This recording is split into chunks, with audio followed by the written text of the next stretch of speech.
o Amâncio Siqueira e o João Paulo Parício. É com vocês.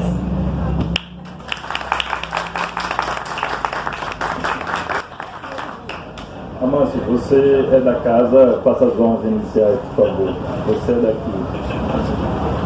Primeiramente, eu quero agradecer ao pessoal da Fundap, da Praça Palavra, por ceder o espaço.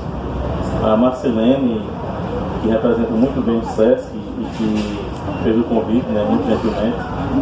E é claro que há vocês que estão aqui presentes, A mercadoria mais valiosa hoje é o tempo, O tempo hoje vale nióbio, então, vocês estando aqui presentes, mostra que vocês dão muito valor que a gente tem aqui para dizer. Eu, como todo mundo aqui já sabe, sou de Afogados da Engazeira, mas moro aqui em Garanhuns já há 14 anos. Então eu sou um filho dividido das duas cidades. Eu fico entre a Paraíba do Sertão e a Paraíba do Agreste. E o João Paulo Paris é da Paraíba, já da capital, A grande capital Paraíba, mais ou menos. Minhas raízes são palmarenses. E é muito perto da gente, então. Convido vocês a se inscreverem no Quixotada, o nosso canal no YouTube. Essa conversa vai para o canal com autorização do Parício. Eu estou aqui só mesmo para fazer um apoio moral aqui para ele não ficar sozinho, mas quem vai realmente trazer coisas interessantes para vocês é o Parício. Vamos lá, Parício. Boa noite. É um prazer estar aqui de novo. E, incrivelmente, Livaldo, que chegou e acabou de dar um beijo na careca de Helder, disse que não vinha, mas que era a presença certa na cerveja depois do evento, e aí eis que ele me chega, Muito obrigado, Livaldo. Isso que Amâncio falou, ele acabou de me contar também, viu? Isso de que ele vai ficar só me olhando falar e servir de tabela, eu fui informado agora. Mas vamos conversar todos, na verdade, até porque eu não vim aqui na posição de alguém que tem algo a ensinar ou algum conhecimento especial de forma nenhuma. E aproveitando isso como conexão para o assunto, que o fantástico ou o insólito no cotidiano, para além de definições acadêmicas do que é o insólito na literatura, o fantástico, eu acredito que essas coisas, no âmbito da vida real, do aqui e agora, são uma questão de perspectiva. Então, é aquela velha história. Somos aqui um grupo de alienígenas para todo o universo, menos para quem nasceu na Terra, emitindo sons articulados que, por uma questão de convenção, nos permite entender uns aos outros. Então, se a gente parar para olhar bem, isso é fantástico, Isso é insólito. Mas a camada do hábito, a pátina do hábito, faz a gente esquecer isso. O hábito é uma forma de cegueira, uma cegueira moral, inclusive. É pela mesma razão que a gente passa na rua, vê um mendigo, vê alguém com fome e não se choca mais por causa dessa maldição do hábito, Então eu acredito que a literatura fantástica é um convite e uma tentativa da remoção dessa camada, dessa pele de rinoceronte que vai minando nossa sensibilidade sem que a gente perceba, Todos fomos um dia crianças com os nervos à flor da pele, no melhor sentido da palavra, e vamos nos tornando adultos encoraçados, Eu acredito que um poeta só pode ser levado a sério, e aqui eu digo poeta no amplo sentido, que vai incluir os prosadores também. Eu só acredito nesse artista se ele estiver numa luta constante para evitar esse processo de embotamento da sua própria mente, dessa catarata da percepção que vai nos deixando cegos pouco a pouco, Então, para quem acha que a literatura fantástica é uma literatura escapista, eu respondo que, por isso mesmo que eu acabei de dizer, a literatura fantástica é, por definição e necessidade, engajada, porque ao remover esse pó todo que nos reveste, ela nos mostra de novo o real com o frescor da primeira infância, o frescor do primeiro olhar, Tinha um poeta em inglês, Aristóteles certamente vai poder dizer quem é, porque ele sabe tudo, que disse: só vemos as coisas uma vez na vida, na infância. E o resto do que a gente vê é só a memória, a reconstrução, a alusão àquilo que a gente só viu uma vez na infância. A literatura fantástica é uma tentativa de voltar a ver, de curar a nossa cegueira que se instala imperceptivelmente com o tempo. O que é que você acha, Márcio?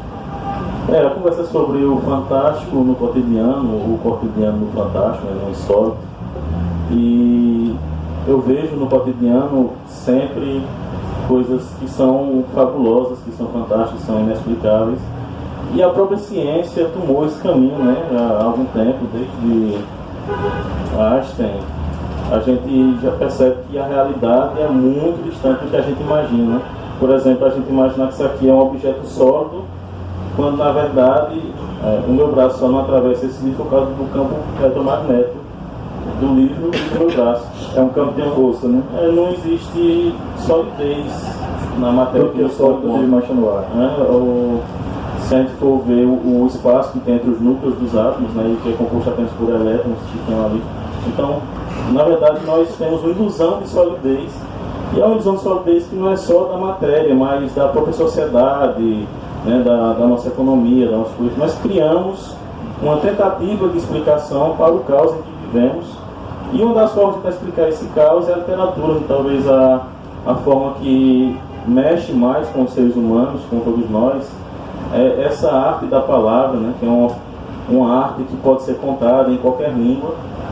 E é, em si, algo fantástico porque é a telepatia, né? O Carl Sagan já dizia isso, que o livro é a prova de que o ser humano é capaz de fazer magia, porque o livro é uma telepatia, né? Eu pego um livro de Platão e ele fala na minha cabeça, na minha língua, algo que ele estava dizendo há 2.500 anos atrás. Então isso é uma prova de que o ser humano é capaz de fazer, né? de criar, de tão fabuloso, tão especial.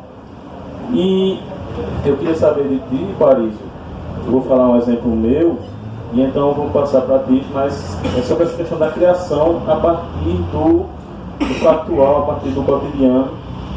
No meu livro, no Entre o Carro na Paisagem, tem um conto que eu chamo de conto de assombração. O conto é Carona, e que na verdade é baseado em situações corriqueiras das minhas viagens a trabalho. Eu trabalho numa cidade aqui vizinha, em Saloá, e eu de vez em quando tenho essa loucura de chegar assim na cidade e pensar: e se eu morri? Não sei.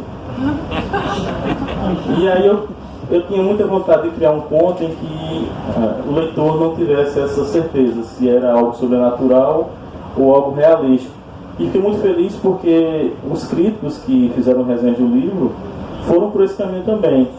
O Tadeu Sarmento disse que o livro todo era totalmente realístico, enquanto que outro crítico, Sérgio Tavares, disse que não, que começava fantástico, mas depois se perdia um pouco da questão do fantástico. E eu acho que o Sérgio está nesse ponto, né, que é um ponto em que uma pessoa que trabalha juntamente com o motorista pede a ele que volte, porque ele já deu uma carona para eles, voltaram do trabalho, e ele pede para que ele volte. E quando ele volta, ele diz: olha, a gente morreu.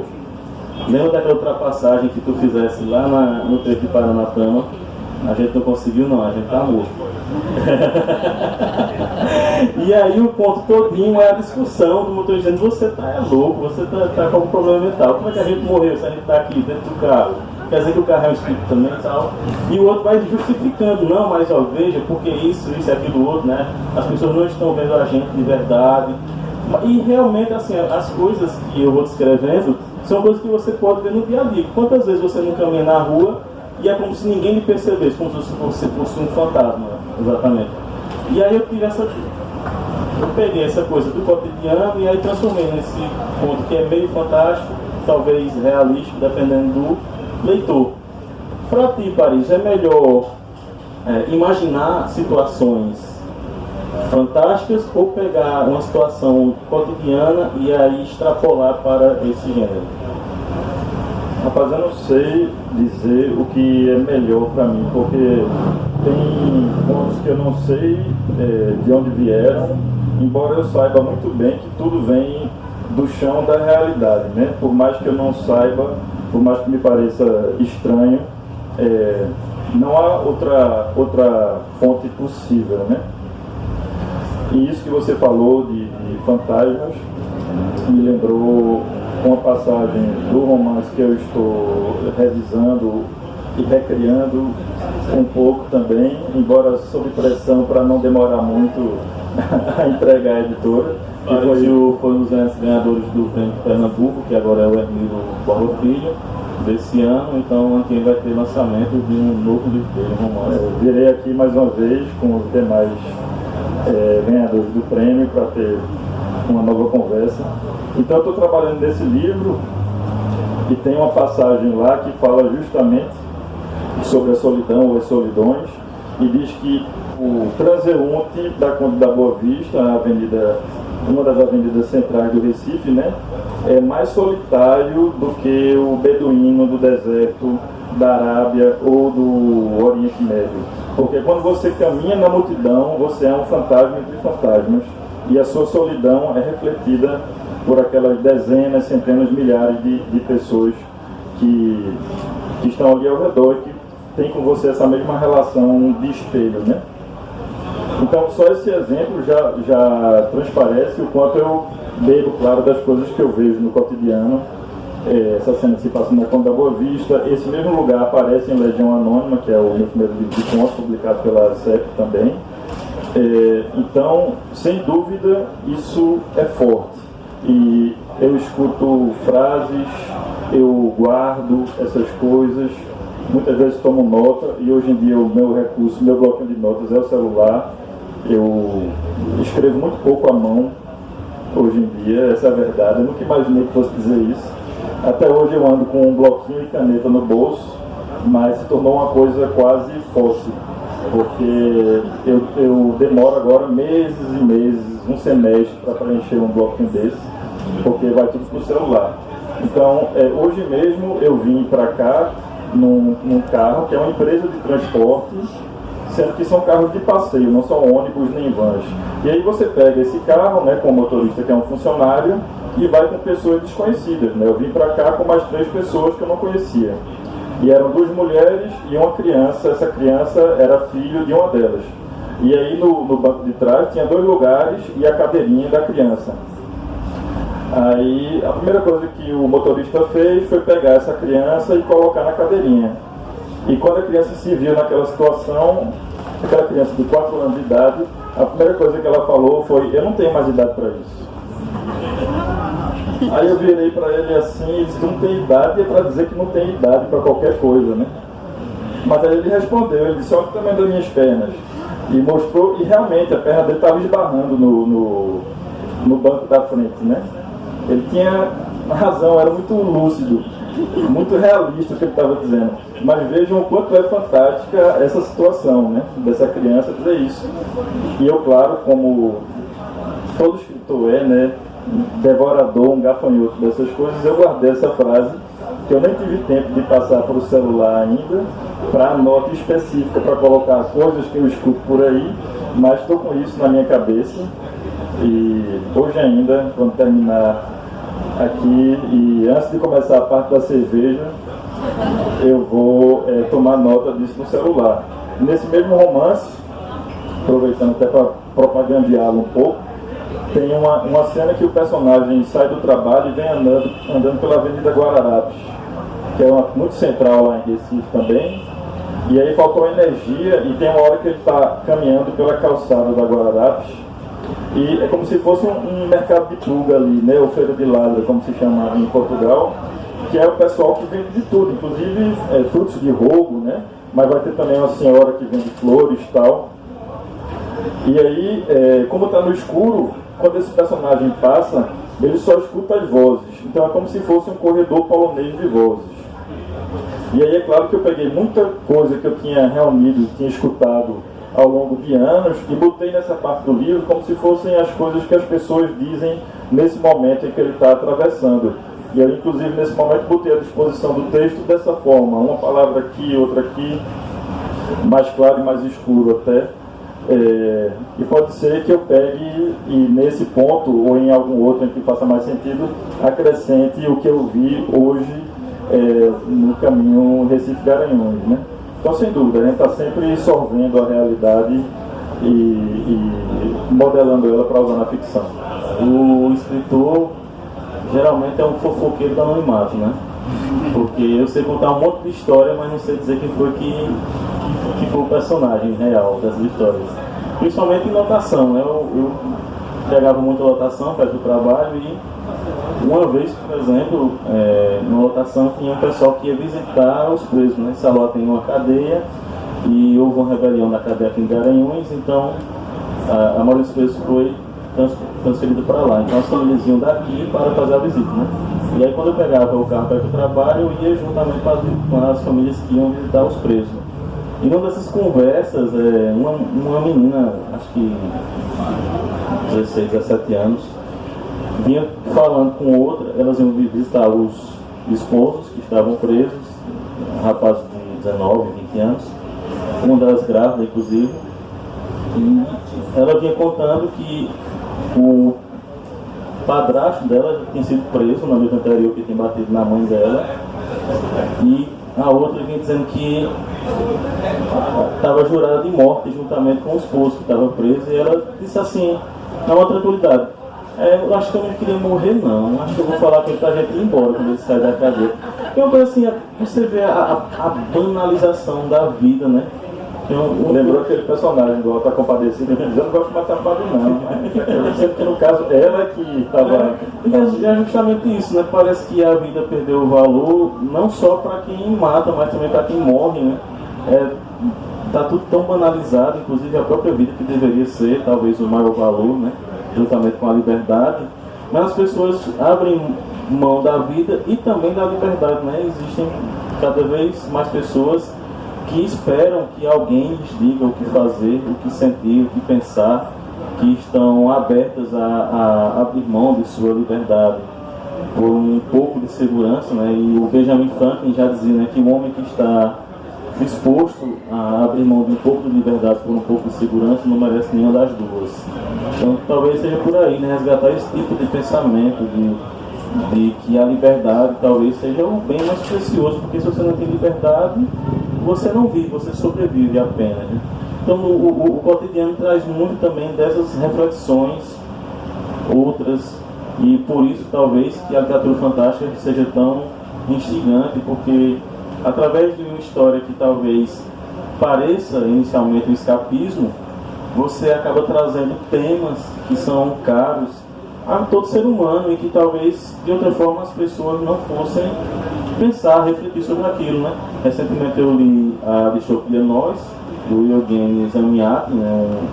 Um escritor que conseguiu um feito incrível. Ele foi perseguido pelo CRISAR e depois por Estado.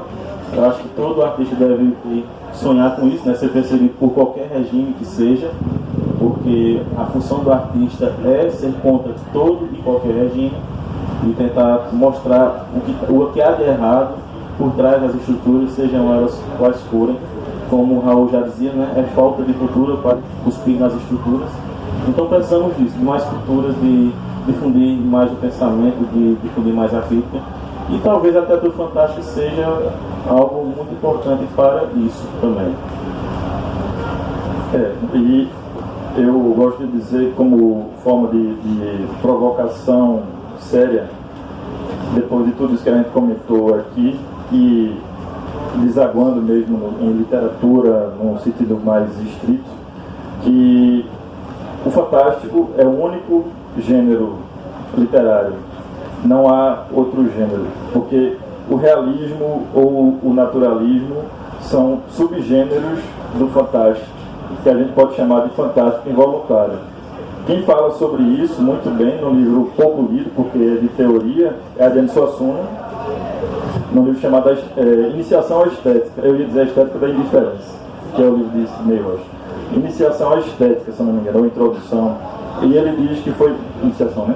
Que foi ler Zola. E aí ele esperava aquele livro ultranaturalista, realista, visceral e cheio de vísceras. E aí, quando ele viu, o que mais tinha ali era um retrato conturbado e distorcido do real, do qual defluía mais a alma de Zola. Era a alma dele que estava retratada ali, como numa pintura distorcida. Então, eu acho que até por uma questão de humildade, o artista que se propõe um adepto do realismo, sem querer bater no realismo enquanto corrente ou estética, mas eu acho que há que ter a consciência de que a realidade, até pelo que você falou, de que nada é sólido, tudo são campos e forças que se confrontam, que se aliam, a realidade não está ao alcance da mão. E principalmente quando a gente fica cego por essa catarata de que eu falei, você pensa que está vivendo no mundo real, no mundo exterior, quando você está preso na pequena célula de seus conceitos já fechados. E o Fantástico ajuda realmente a jogar uma bomba dentro dessa prisão, fazer as paredes explodirem desde que o receptor esteja minimamente aberto ou poroso a isso, como dizia Cortázar, e tem uma oportunidade. É claro que o autor não é o Messias que vem para salvar as pessoas. Ele está fazendo esse mesmo esforço, ele está sofrendo o mesmo processo constante de sentir sua catarata progredir, mas ele compartilha a sua luta, a sua humilde epopeia individual com os leitores que eventualmente queiram. E eu acho que publicar é muito isso, dar ao outro a oportunidade, se ele quiser, de compartilhar de seu mundo e das coisas que te movem e que te mobilizam, né? Eu acho que quem escreve literatura realista está fazendo um esforço parecido, no fim das contas, e no fim, tudo é literatura. Por exemplo, no Germinal, né, o Zola trata como os personagens principais do livro um cavalo que vive no subterrâneo, né? E ele vai, em alguns capítulos, traçar a psicologia desse cavalo, né? Isso está muito longe do que a gente imagina que seja o naturalismo ou o realismo. E são páginas incríveis, eu fiquei muito emocionado com a trajetória desse cavalo, achei incrível a forma como ele descreve. Assim como você vai ter a cachorro-baleia também no Vidas Secas.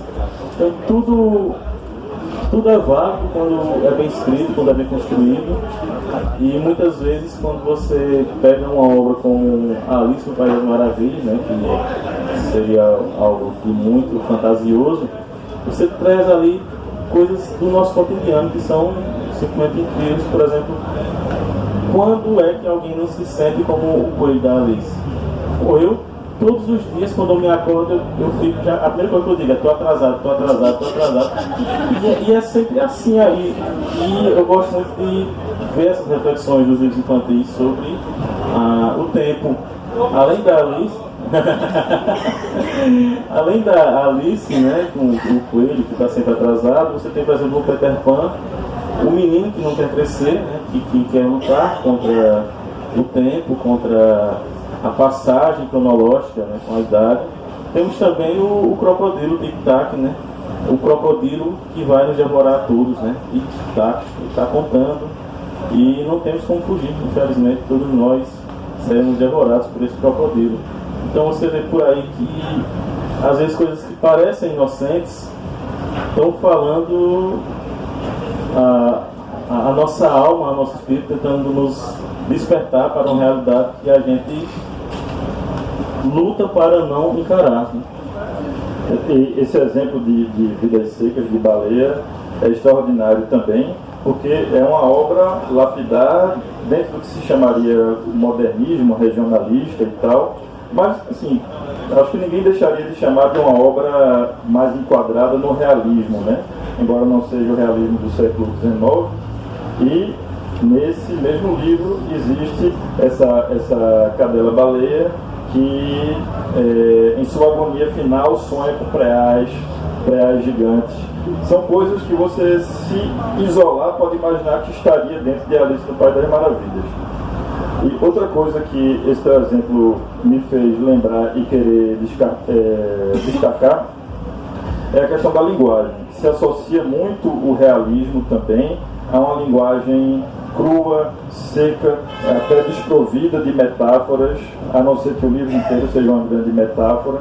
O próprio Graciliano falava, né, que a gente deve escrever como uma lavadeira lava as roupas, batendo nas pedras 1, 2, 3 vezes, tosse, bate de novo. E é claro que essas são lições fundamentais, mas às vezes as pessoas acham que esses autores não tinham uma sensibilidade e deixam de ver coisas que estão lá. Esse mesmo Graciliano foi o que, para descrever o modo como eu acho que é o menino mais velho, que são os dois filhos, né, do casal de vida seca, não tem nome, ao contrário de Baleia, são chamados apenas de menino mais velho e mais novo. Mas tem uma cena lá que, quando o mais velho acorda, o texto de Graciliano diz: ele limpou dos olhos os restos de sonhos. Se alguém apresentasse só essa frase, talvez ninguém dissesse que é de Graciliano. Hemingway é outro autor que tem essa fama de ser extremamente ático, enxuto, e mas logo na abertura do Velho Mar, no primeiro parágrafo, ele descreve a vela do barco do velho Santiago, que é toda feita de remendos, ou seja, ela foi tão furada que ela é só remendos. A gente pode até fazer aquela pergunta do barco de Teseu, se é a mesma vela ou não, porque não tem mais nenhum pedaço original, e ele diz que essa vela parece a bandeira de uma derrota permanente. Se você isolasse esse trecho, talvez ninguém dissesse que isso é Hemingway. Então, eu acho que é preciso romper também com essas fronteiras demasiado categóricas entre o que é fazer literatura fantástica, o que é fazer literatura realista. Eu estou lendo uma autora argentina, jovem, para o nosso ofício, né, que muitos aqui que praticam sabem que, de certa forma, você com 30, 40 anos pode estar começando, sentir que está chegando, ainda está por chegar a um estado de amadurecimento, né? E a gente tende a escolher, eleger essas escolas para se situar. Mas essa autora, ela faz literatura de terror, porém passada em ambientes de subúrbios de Buenos Aires, outras cidades da Argentina, um hotel que foi uma unidade de treinamento militar durante a ditadura.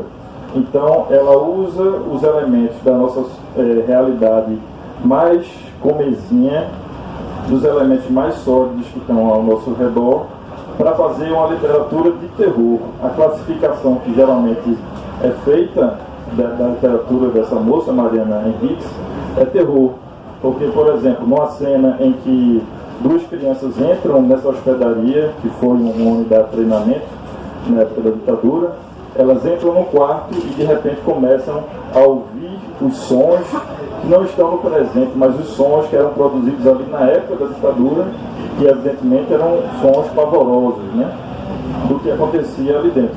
Então ela produziu um conto de terror sem usar nenhuma das fantasmagorias típicas do gênero, e a única coisa talvez sobrenatural ou paranatural que ela utiliza é isso das meninas terem a capacidade de escutar algo que aconteceu ali há alguns anos, algumas décadas, mas ao mesmo tempo ontem, quase agora, em termos históricos, né?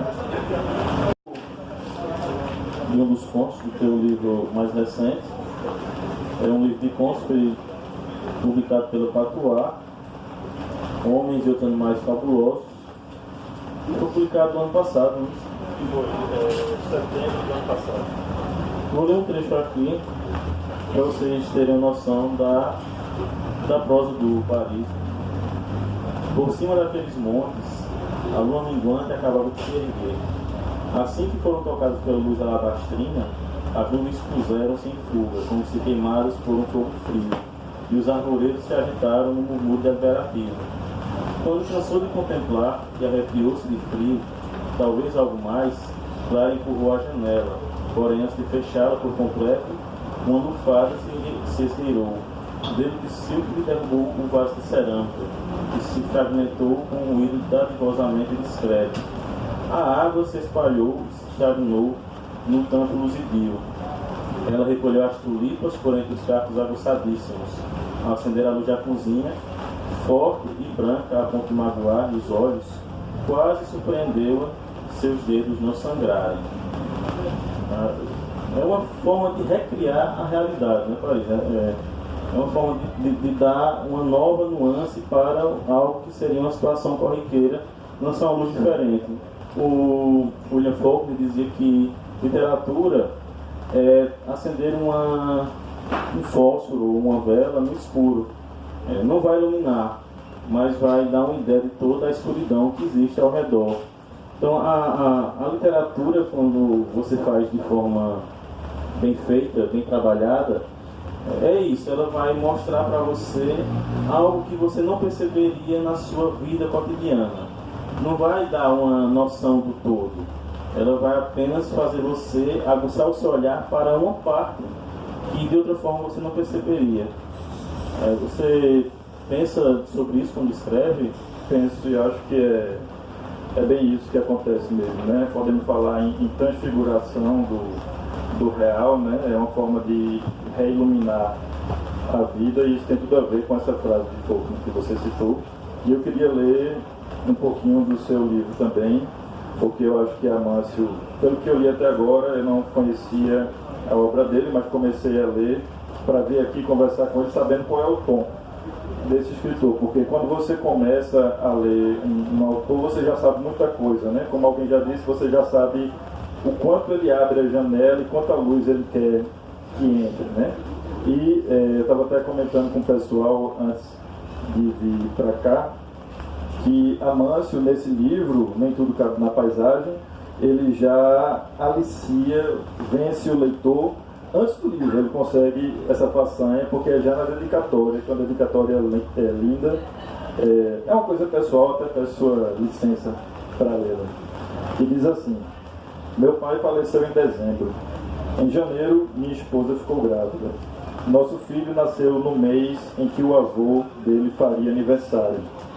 Procuro uma metáfora mais apropriada para o ciclo da vida, porém não consigo.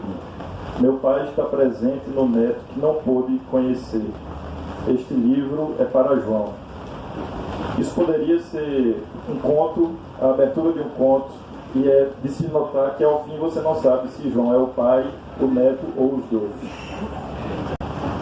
E o início do primeiro conto, Absinto, também é um parágrafo formidável e tem muito disso do fantástico no cotidiano, porque começa assim: escrever para imortalizar-se é um fenômeno relativamente recente.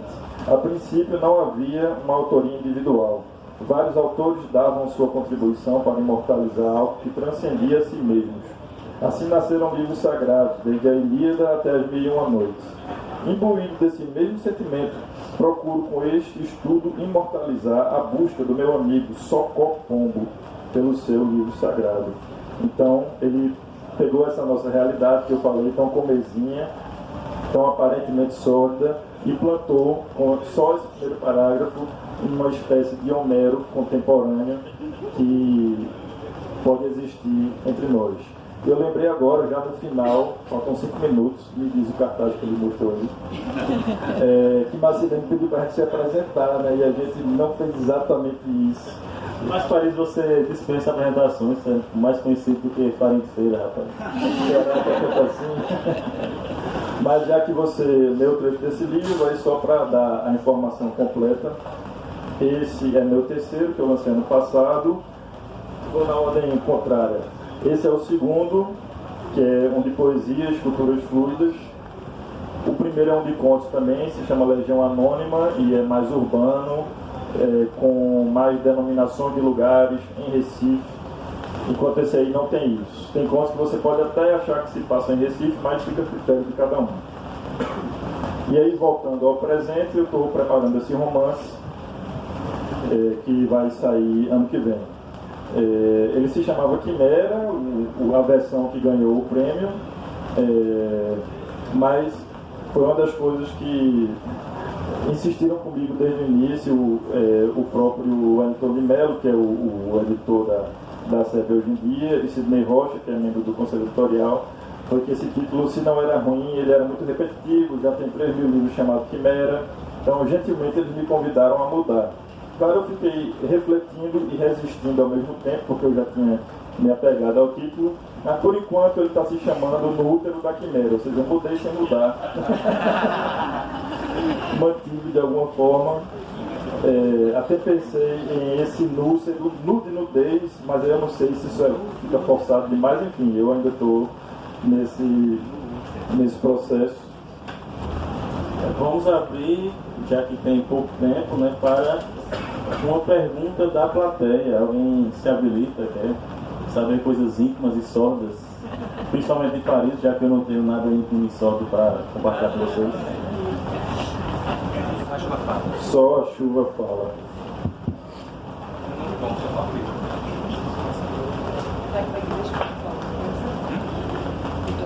Eu vou ler mais um trecho de Amâncio aqui, então. A propaganda aí, para ver se eu consigo vender os últimos exemplares.